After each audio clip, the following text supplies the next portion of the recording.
Hey guys, it's Rachel from The Little Reading Lamb, and today I have a book review on Love, Rosie by Cecelia Ahern. This is a standalone book, and I finished it this week, and it was super good. I absolutely loved it. It was actually recommended to me from Thomas, so if you're watching this, Thomas, thanks for recommending this to me because it was a fabulous read. Basically, if you're new to my book reviews or just need a refresher, I rate my books in 5 different categories.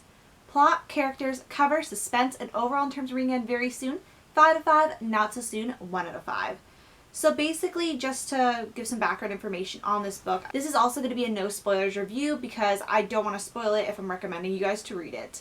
So basically this book is about two best friends from their time, I believe they're 7 in the first part of this book, and their names are Rosie and Alex. And throughout this book you have not a typical book where you have the described events and stuff. It skips time. It ranges from 7 years old all the way to around 50 years old of the characters.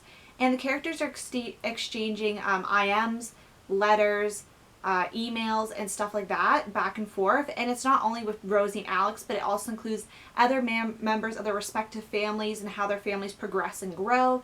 And about like their siblings and all their friends. Like there's some friends mixed in there too. And I found it was very interesting. I absolutely love diary style books. If you're new to my channel, you might not know that. But diary style books are like absolutely my favorite, and I love ones with emails and texts and stuff like that because I think there is a few texts in here. But that kind of mixed media format, because it does bring something different to the table and you kind of get a different perspective. But basically this book does follow them from the time they're very young to the time they grow older, and you just get to follow their lives, and it's very interesting. And that's basically a brief synopsis.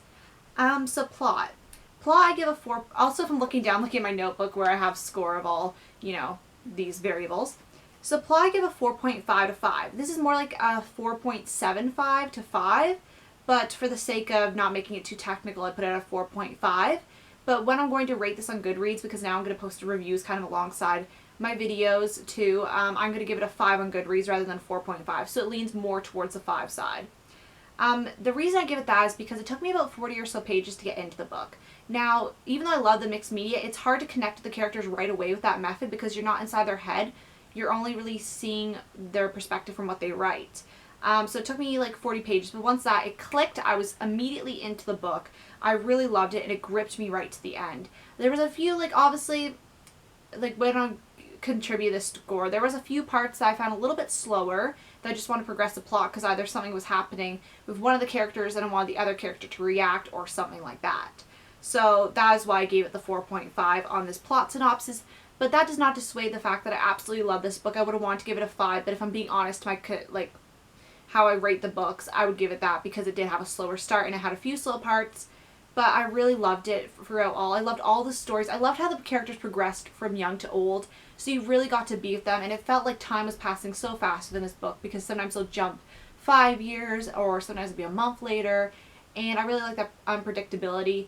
And I just feel like I grew really close to the characters because of all the time spent with them. Even though this book is like 540 so pages, my copy at least, it went fast. It went fast, and you like I'm saying all the time before, you got to see the characters go through everything first, first job, first love, first career, and you got to see them go through all their life's journey, and it was very interesting. And you didn't get all the kind of grainy parts that you might get if it was just written slow. You got to skip ahead because if this was written I would say an atypical book, but there's not really a typical, I guess, format, but if it was written like a general contemporary where it's just you're kind of inside the narrator's head, this would be a really, really long book. So I liked that we could see more of their lives because of this different narrative style.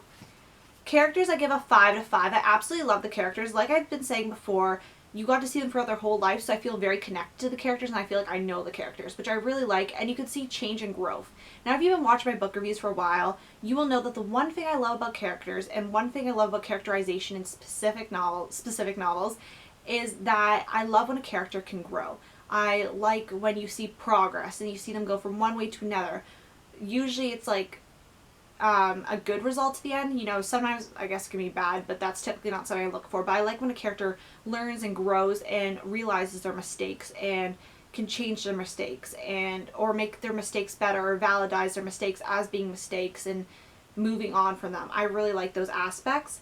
And also I put down that I connected even with the limited medium. So with this, you're not inside a narrator's head. You're only listening to them through messages and stuff like that. So that could cause some disconnect, but I think because going through a big chunk of their lives definitely made there be more of a connection. And also, I believe that you can tell a lot by somebody's writing. And when you see people writing with their friends versus their family versus everybody else, you can kind of get a sense to who they are. And these characters seem genuine with both their friends and families, and didn't seem like they're putting on a front, like they were one way with their friends and another with their family. Obviously, you're going to have different relationships, but it wasn't like they were polar opposites when they were talking to either one of these parties. Cover, I give a 4 out of 5. Now, the cover I like. This is actually the movie cover with the movie actor and actress. And I like the red because I just like the red font. And the spine I really like. I really like how the letters are big because, like, I just like when the letters are big that I can read them. They're not fancy script, so I know what book it is without pulling it out. I really like how they have like a dotted heart. And I like how they show the original cover and stuff like that. The only thing I gave it a 4 out of 5 is I really like this cover. But I think, like, because this does not make it stand out. Like, this book does stand out as something that there's writing, and there's other covers. I've seen a lot of versions, like when I've been looking up reviews on Goodreads. Well, I saw Goodreads edition, but I mean YouTube, where the cover is like yellow and orange and has a girl sitting at a desk typing, and that seems more like relevant to the book. So I think, like, if like I had my way, I guess, about this, maybe if they had like I forget the word I'm going to be using. It's not opaque.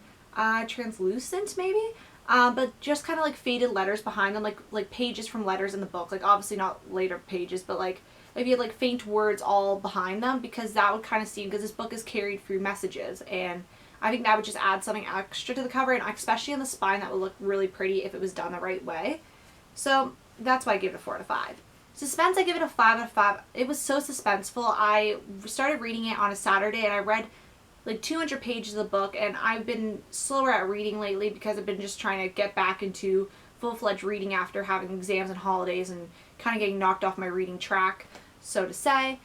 But I read so much of this, and Sunday I was like, okay, I'm going to finish it, and then I had like, I think 150 pages left, and Monday I didn't have that much time to read, and I was like, I don't want to pick it up because I'm going to speed through it, and Tuesday I finally read the end of it, and it was super good. This just kept me gripped. I absolutely loved it. The style made the pages go by really fast, and that's always appreciative. And it's also always great when you find a book that when you're reading it, it goes by super fast because you're just enjoying it so much. And it could be a giant book and you're like, where did that go? Like, I read that so fast. So I can really tell I enjoyed a book when I devour it and want to keep reading it no matter what. And I'm sad when I can't read it.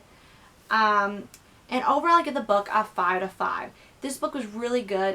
If I was going to reread it, I would reread it again definitely soon if I had the time to do so, because it was just one of those books that's a good contemporary. It had a solid beginning, middle, end. You could connect to the characters. You saw growth.